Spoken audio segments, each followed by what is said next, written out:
미국의 6.25 전쟁 영웅 윌리엄 웨버 예비역 육군 대령이 세상을 떠났습니다. 오른팔과 오른다리를 잃어 왼손 경례로 잘 알려진 그는 미국 내에서 6.25 전쟁을 재조명하는 데 평생을 바쳤습니다. 팽재용 기자입니다.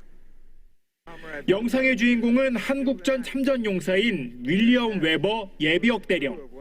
그가 현지 시간 9일 향년 97세를 일기로 별세했습니다.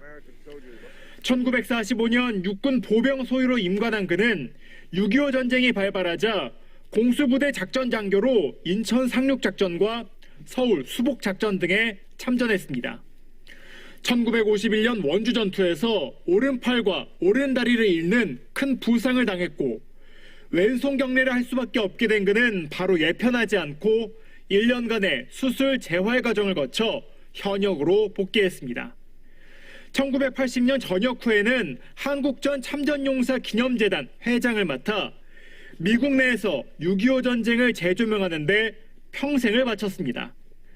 한국전 참전 기념비와 전사자 명단이 새겨진 추모의 벽 건립도 그의 노력으로 가능했습니다. 그는 한국전 참전 기념공원 내 19인 용사상 모델 중 한 명이기도 합니다.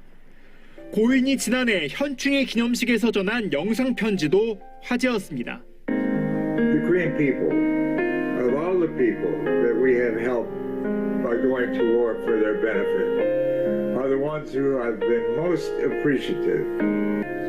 To my Korean brothers in arms and to their families, 같이 갑시다. 한편 국가보훈처는 웨버 대령의 유가족에게 조전과 추모패를 보냈다고 밝혔습니다. 사랑하는 여러분, 그분은 한국 전쟁을 5 문장의 전쟁이라고 미국을 깨우기 시작했습니다. 미국 교과서에 아이들 읽는 이 교과서에 한국 전쟁을 다룬 대목이 200만 명의 사상을 내는 이 전쟁이 5줄밖에 되잖아. 5 문장밖에 되잖아. 그래서 한국 전쟁을 5 문장의 전쟁이라고 하면서 정말 잊지 말아야 한다. 이 전쟁의 참상을, 그들의 희생을 오늘 우리의 미국과 세계 평화와 한국이 무엇으로 살아야 하는가 잊지 말아야 한다고 그는 외쳤습니다. 그 중에 여러분이 아마 기억하실지 모르겠어요. 7년 전인데요.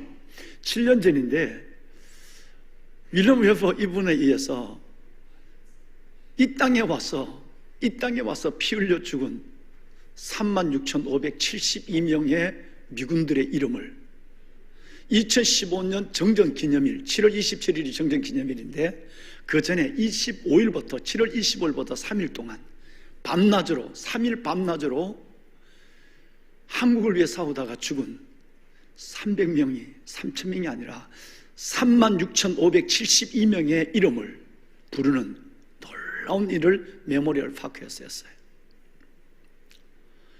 1년 후에 2016년에는 한국 우리를 위해서 싸우다 죽은 아무도 기억하고 기억 속에 멀어져가는 그들을 기억시키기 위해서 그들의 이름을 불러주는 여러분 그 행사가 있은 지 1년 후에는 미군들과 함께 싸우다가 죽은 우리의 믿음의 선배들 카투사 754명의 이름을 2016년 6월 25일 아침 9시부터 저녁 5시까지 8시간 동안 7,054명의 이름을 부른 것으로 우리는 기억하고 있습니다.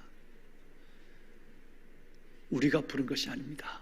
용산 전쟁기념관에 가면 그들의 이름이 있습니다만은 우리가 불러줘야 될 이름을, 우리가 기억해야 될 이름을 그들이 우리를 위해 싸우다 죽은 그들의 땅에서 이 전쟁을 잊지 말아야 한다. 잊어서는 안 된다. 그래서 그들의 이름을 36,572명을 부르고 그리고 그 다음에 7,054명의 이름을 부르는 이 엄청난 엄숙한 모습을 바라보며 우리는 무엇인가? 은혜를 이렇게 생각해도 되는가? 하나님의 은혜를 이렇게 역사를 저버려도 되는가? 라고 하는 생각을 하며 얼마나 저는 슬픈 마음, 자책의 마음을 가진지 알 수가 없습니다. 보배는 여러분, 언젠가 신명기를 읽는데 신명기 성경을 읽는데 하나님이 내게 너는 기억하라, 기억하라, 기억하라, 기억하라는 말씀을 내 귀에, 내 가슴에 심어주는 어떤 시간들이 있었습니다. 그래서 올 1월 달부터 신명기를 통해서 다시 한번 하나님이 뭘 기억하는가 했는데 하나님은 5가지를 기억하라고 그랬어요. 신명기에만, 신명기는 40년 광야 생활을 지닌 이스라엘 백성들이 앞으로 애굽의 노예 생활도 모르고 홍해의 기적도 모르고 광야 생활에 일어난 큰 사건도 모르고 광야에서 태어난 새로운 신세대들을 향하여 너희는 잊지 마라, 기억하라는 제목을 갖고 그 목적으로 쓴 책이 신명기거든요. 첫 번째는 역사를 기억하라. 역사를 기억하라. 두 번째는 너를 구원한 구원을 기억하라. 세 번째는 너를 지금까지 도와서 여기까지 살게 한 에베네셀의 은혜를 기억하라. 네 번째는 하나님의 축복, 너에게 지금 이만한 은혜로 살게 하는 축복을 기억하라. 마지막 5번째는 가장 인생에 힘들 때, 역사적으로 가장 힘들 때 하나님이 끝내 승리케 한 하나님의 승리를 기억하라. 5가지 기억하라는 말씀이 신명기에 기록된 것을 보고 제가 메모를 하기 시작했어요. 실은 오늘 설교는 하나님이 오래전에 기억하라, 너는 기억해야만 한다, 기억하라고 하는 하나님의 말씀을 짧은 시간이지만 오늘 이 역사적 사실, 역사적 여러분 순간 앞에서 여러분과 함께 나누고 싶은 것입니다. 먼저는 역사를 기억해야만 합니다.